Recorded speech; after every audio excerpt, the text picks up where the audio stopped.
Вода вакол яе суцішылася і застыла, і тое, што было цяпло, стало холадам.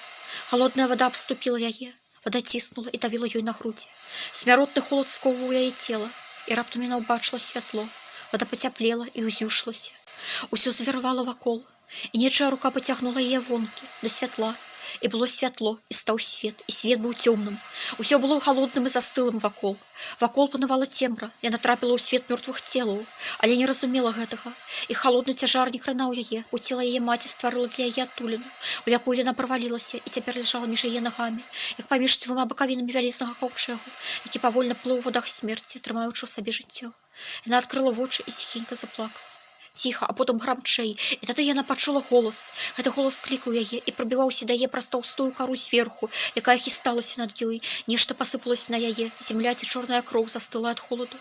І тады яна закрычала, громка, адчайна. Гэта было святло зімовага дню, і рука, якая схапіла яе, была яго рукой. Марудна яна плыла ў святле і цяпле. Нешта захінула яе, нешта, што яна не ведала, але разумела, што ў гэтым яе жыццё. Яна прытулілася шчакой да нечага вялікага і цёплага цела і схапілася за яго далонню. Пад яе далонню тахкала нешта такое вялікае, што было болей за яе і за ўвесь сусвет. І ў гэты ж час яно было памерам з яе, роўным ёй, і яна зразумела, што гэта было яго вялікае сэрца, да якога яна прыціснулася сваім маленькім. І ззяючы твар ціха глядзеў на яго. Святло ахінула яго, і ў ім была яна. І мяккія вусны апынуліся супраць яго твару. Ты знайшла мяне, хрыпла вымовіў ён. ты прыйшла да мяне, тая, каго я кахаў і прагнуў усё жыццё. Я шукаў цябе столькі стагоддзяў, я клікаў цябе праз бясконцасць, і вось ты пачула мой голас. Яго твар быў цёмны і страшны. Ён ведаў, апалены сусветам.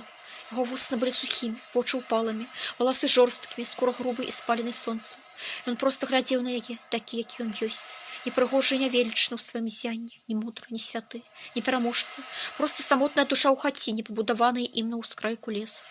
Той, хто вызваліў яе ад смерці, дастаў з-пад халодных целаў, прыціснуў да сваіх грудзей і нёс праз зімовы снег, заграваючы цеплынёй свайго сэрца. Хто дзеля яе скупіў усю мудрасцю свету і знайшоў яе па-за ім. Хто цяпер глядзеў на яе ціха і чакаючы. Хто залежаў ад яе кахання і да яе адказу. Яна ціха глядзела на яго, а потым нахінулася і агарнула яго сваім сяннем. Я муж твой, я кахаю цябе. Вымовілі яго вусны, якія прыціскаліся да яе вусны. Свет знік, сліўшыся ў адзінстве. Яе ззяючы твар ціха глядзеў на яго. Святло ахінула яго, і ў ім была яна. Яе мяккія вусны апынуліся супраць яго твару. Ты знайшла мяне, хрыпла вымовіў ён. Ты прыйшла да мяне, тая, каго я кахаў і прагнуў усё жыццё. Я шукаў цябе столькі стагоддзяў, я клікаў цябе праз бясконцасць, і вось ты пачула мой голас. Яго твар быў цёмны і страшны, ён ведаў, апалены сусветам. Яго вусны былі сухімі, вочы ўпалымі, валасы жорсткімі, скура грубай і спаленай сонцам. Ён проста глядзеў на яе, такі, які ён ёсць. Непрыгожы і невелічны ў сваім зянні, не мудры, не святы, не пераможца. Проста самотная душа ў хаціне, пабудаванай ім на ўскрайку лесу. Той, хто вызваліў яе ад смерці, дастаў з-пад халодных целаў, прыціснуў да сваіх грудзей і нёс праз зімовы снег, заграваючы цеплынёй свайго сэрца. Хто дзеля яе згубіў усю мудрасць сусвету і знайшоў яе па-за ім. Хто цяпер глядзеў на яе ціха і чакаючы, хто залежаў ад яе кахання і ад яе адказу. Яна ціха глядзела на яго, а потым нахінулася і агарнула яго сваім зяннем.